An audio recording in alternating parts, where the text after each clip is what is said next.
Thank you very much, Mr. Chairman, sir, for giving me an opportunity to add my voice to the Indian National Congress's view of the Union budget presented by the Honourable Finance Minister. Mr. Chairman, sir, this underwhelming budget has been a woefully missed opportunity. For after all, this was the government's chance to prove to the citizens of India, after the colossal setback the BJP suffered in the recently concluded general election, that the Prime Minister and the Finance Minister have actually listened to the concerns of the people. But once again, they've let the people of India down.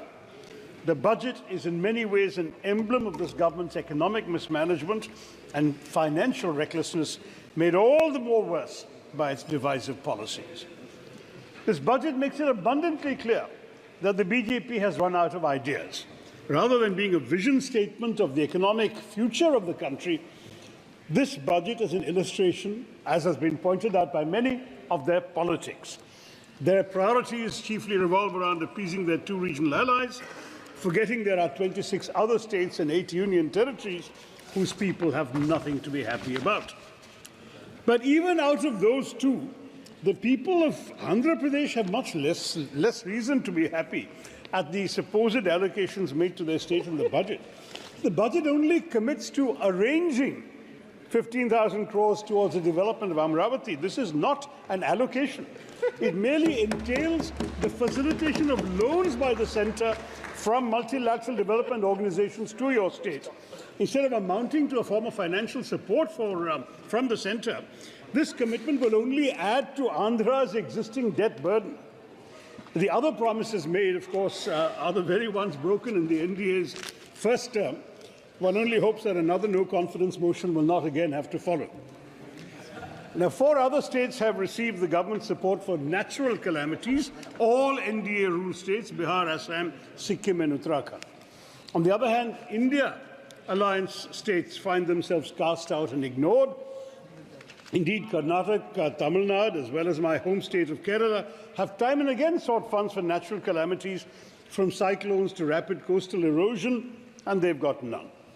Bihar received 26,000 crores for its highways, but Karnataka had sought and got nothing for the critical road infrastructure projects in Bangalore.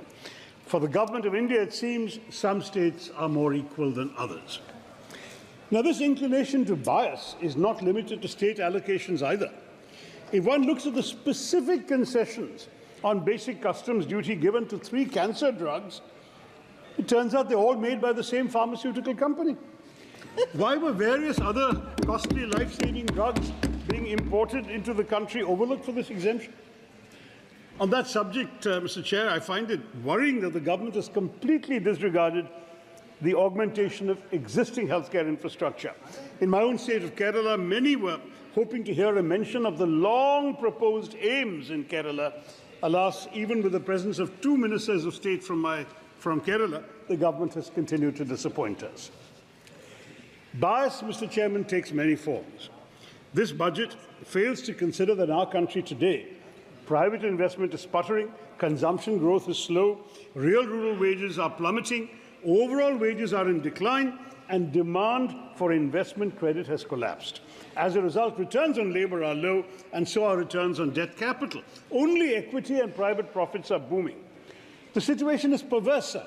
Luxury watches, premium cars, and business-class travel are reporting huge increases in sales and net profits. But the purchases of ordinary people have plunged. Baniyan genji खरीदने के लिए लोगों के पास पैसे नहीं हैं.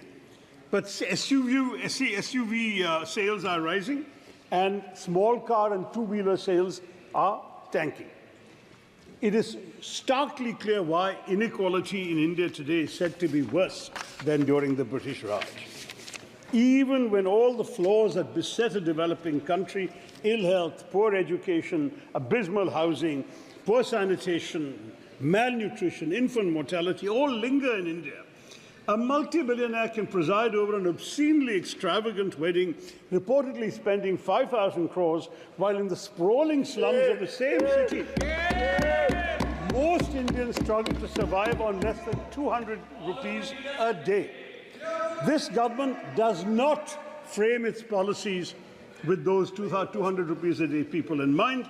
Instead, it gives tax breaks to favoured capitalists and corporates in the name of boosting private investment. But in fact,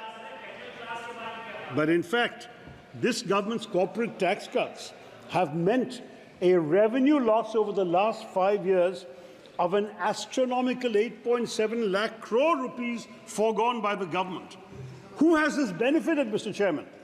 Can you tell us where the jobs are, Madam Finance Minister? Where is the capital investment? While no one, Mr. Speaker, expected any better from this government, it's extraordinary that in India, individuals pay more direct tax than corporates. Budgeted figures of higher direct taxes from individuals and lower from corporates will surprise voters and should shame the government. Perhaps they are ashamed since they've stopped even releasing detailed GST revenue collection data, allegedly because their GST collections are so high that they dare not reveal the extent to which the Aam Aadmi is subsidizing this government through regular purchases that they pay GST on, while the government subsidizes a favoured few. But once again, concealing data is a specialty of this government. Remember the PM Cares Fund. During the UPA years, Mr. Chairman, personal income tax was 21% of total tax collection, corporate tax was 35%. Today, the share of corporate taxes out of total tax collection is the lowest level ever at just 26%, while the share of personal income tax in total tax collections has increased to 28%. But while this has gone on, private investment has nosedived from a peak of 35% of GDP under Dr. Manmohan Singh to below 29% during this government's 10 years of BJP rule. So the corporate tax cut has put over 8.7 lakh crores in the pockets of billionaires, while the middle class and the Aam Aadmi continue to bear the weight of heavy taxation. In contrast, if the money were to be put into the hands of ordinary people, they would spend it in their local communities and on their own essentials, and so stimulate the economy. It would be a matter of spending on roti kapda or makan rather than on the pockets of those who happen to support the BJP. So I want to point out to the Honourable Finance Minister, in her absence, of course, that 1/3 of our population lives under 100 rupees a day. And if we are to have a budget that addresses their needs, we must pay attention to those crucial sectors of our economy that are conspicuous in their absence from this budget. My colleague Kumari Shelja has already addressed the emissions and agriculture, so in the interest of time, I won't touch that and farmers' welfare. But consider, for instance, that the word health is mentioned only 4 times in the speech. Indeed, Madam Minister did not even discuss healthcare at length.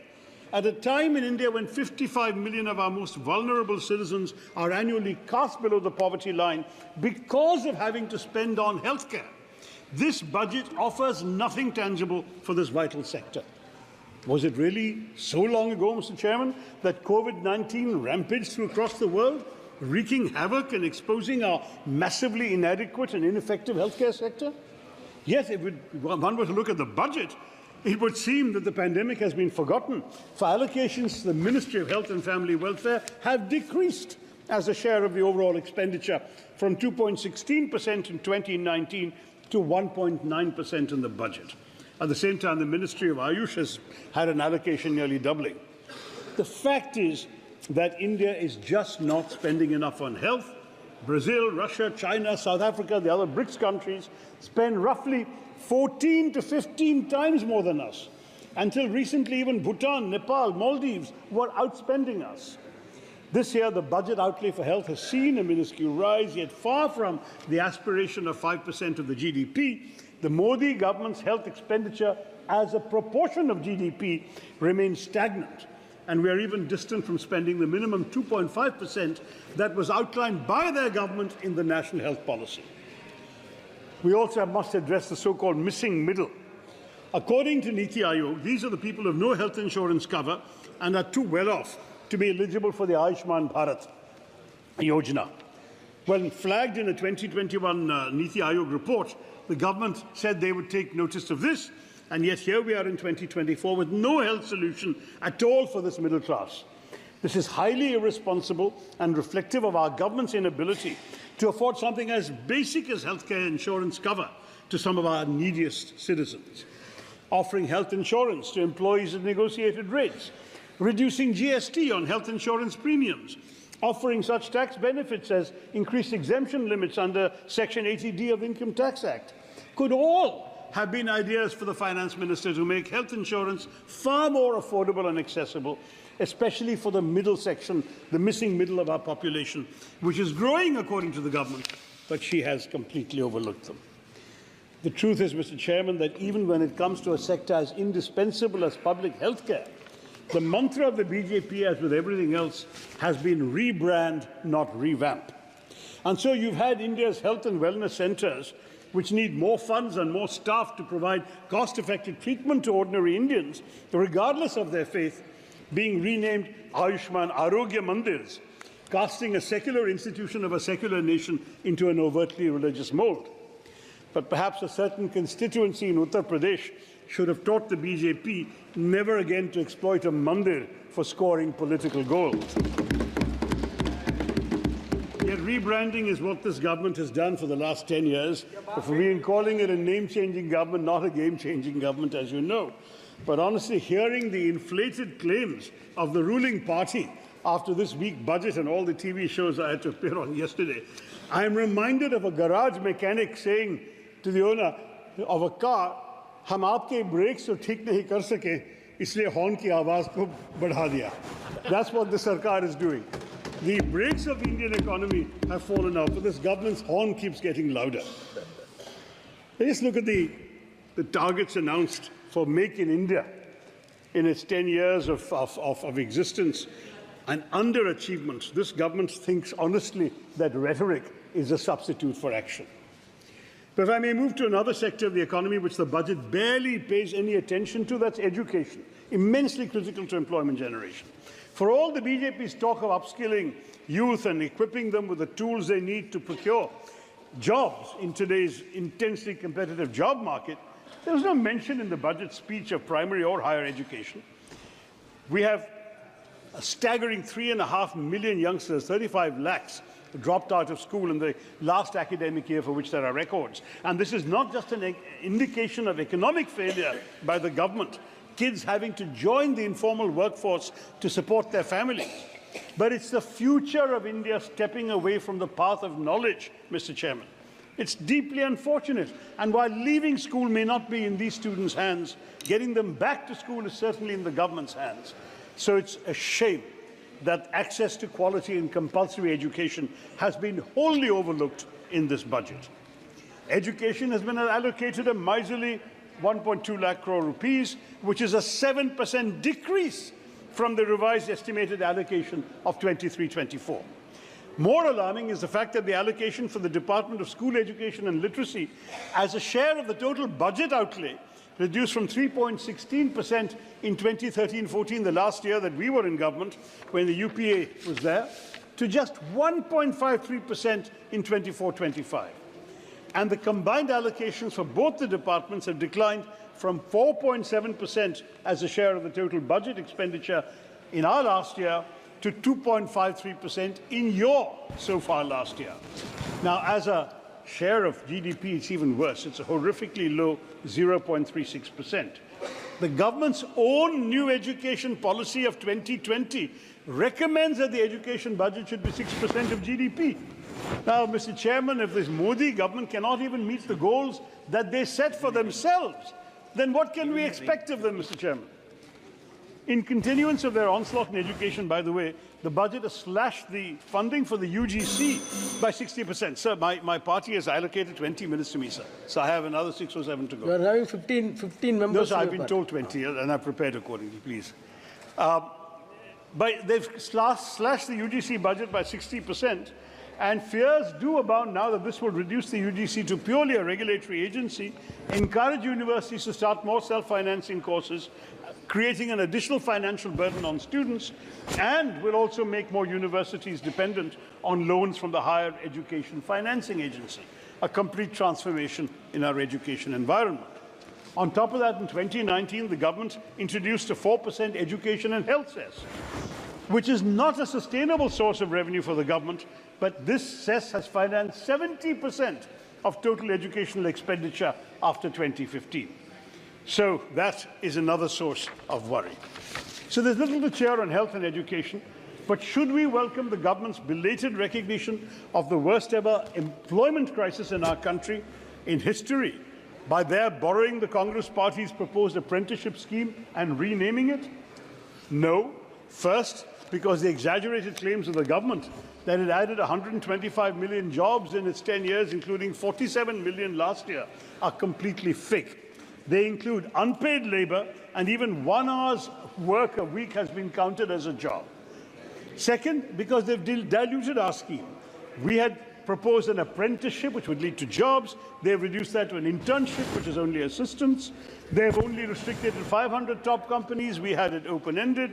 We offered 1 lakh per person. They're offering only 5,000 rupees a month. And on top of that, they're saying 10% from CSR funds. CSR funds are meant for social welfare benefits and not for the companies to spend on themselves.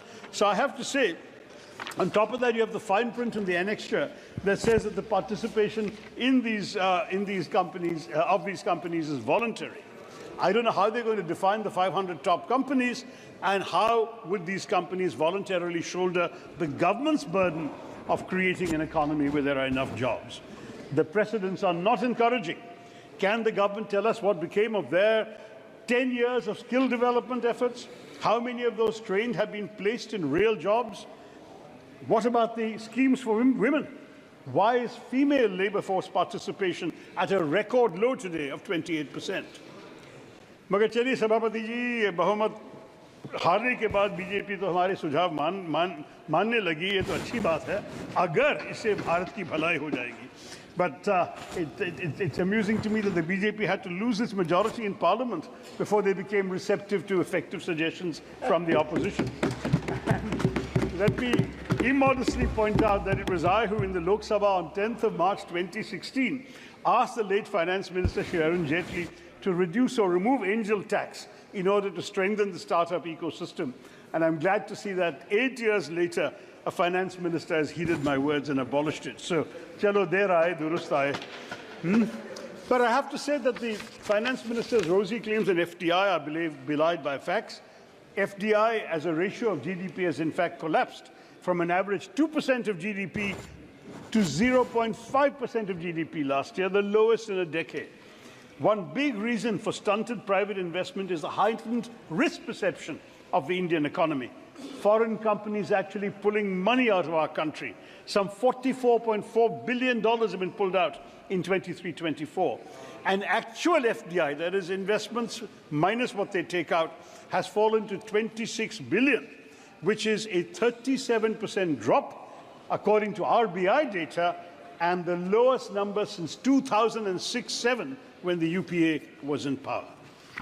Similarly, the government's disservice of removing indexation benefits under the long-term capital gains tax is unforgivable, because countless members of the middle class worked tirelessly for years to be able to afford a house or make an investment in real estate to secure a pakka house for their families, and it's no longer a viable investment because you no longer can index the appreciation of that value to inflation, and you will pay a much larger sum as a result. In this example, a couple of minutes more, sir. In this example, we are looking at the government taking more taxes out of the pockets of the middle class, out of people who might even end up losing money in the course of buying and selling a property, which may be the only one that they can afford. So the real worry with all of this is that you're going to see a strong resurgence of cash transactions in purchases of property. It'll bring the real estate economy back into the deadly pool of black money. So much for na khaunga, na khane dunga. I must say, sir, the government keeps boasting of capex and infrastructure, but the fact is that, and it even says it will create jobs in the tourism sector because of this. But the truth is, how can you create jobs or strengthen tourism when your refusal to reduce GST in hotels has made India amongst the costliest destinations? You exhausted 20 minutes already, please. Or indeed boost tourism when everything in the infrastructure we're seeing is collapsing. Terminal 1 in Delhi, the roof has collapsed. Rajkot and Jabalpur, the canopies have collapsed. 5 bridges have fallen in Bihar last month. And Mumbai's Trans-Harbour Link, which was inaugurated by the PM in January of this year, has developed cracks. So what the finance minister ought to do is allocate resources to fix our infrastructure rather than boasting about the tourists it will attract. I'm going to wrap up, sir, with just one sad comment further before I conclude, which is the accidents and the failure of the government to implement its own kavach that it's been talking about. We've had grisly and ghastly railway accidents, but the kavach system has only utilized less than half of the money allotted to it in the last budget, and only 1% of the total amount of railway lines that are supposed to have been equipped with kavach have been equipped. So this is pretty shameful, and the budget has glossed over it. Nor did the finance minister mention Manrega, which has been mentioned by others, so I can just say in one sentence that demand keeps going up, but the Modi government keeps reducing its allocations to this. And it's the allocation they've requested now is far short of the amounts requested and required to meet the demands. On top of that, they've deleted job cards. 267% of more job cards have been deleted this year, and the new Aadhaar-based payment system has left 8 million active workers ineligible for payment. This is supposed to be something to help the rural poor. It's actually hurting them, sir. Let me conclude by saying that this budget is a do-nothing, claim-to-do-everything exercise.